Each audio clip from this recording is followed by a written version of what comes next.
முருக பக்தர்களை மனம் குளிரச் செய்த செங்கப்ப கோனார் குடும்பம் 6 தலைமுறைகளாக தொடரும் அன்னதானம். கோவை சுந்தராபுரத்தில் செங்கப்ப கோனார் திருமண மண்டபத்தில் தைப்பூச திருவிழா நடைபெற்றது. இதில் ஏராளமான பொதுமக்கள் மற்றும் பக்தர்கள் கலந்து கொண்டனர்.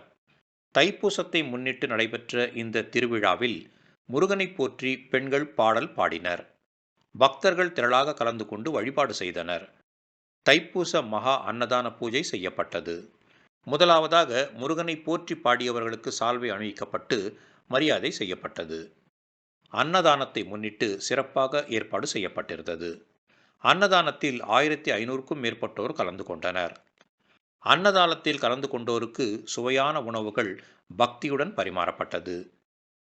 செங்கப்ப கோனார், ராமாத்தாள், துளசி அம்மாள் மற்றும் அவர்களது மகனும் மாச்சம்பாளையம் மாரியம்மன் கோவில் மற்றும் விநாயகர் கோவில் பரம்பரை அறங்காவலராக இருந்து மறைந்த மருதாச்சலம் ஆகியோர் நினைவுடன் அவரது குடும்பத்தினரான சுசிலா மருதாச்சலம், செங்கதிர் பிரகாஷ், மனோன்மணி ஆகியோர் இந்த நிகழ்ச்சியை சிறப்பாக செய்திருந்தனர்.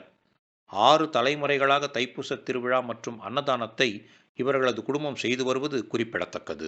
அனைவருக்கும் வணக்கம். இந்த தைப்பூச நன்னாளில் நாங்கள் தலைமுறையா 300-400 வருஷமா தைப்பூச அன்னைக்கு அன்னதானம் கொண்டுட்டு வரோம்.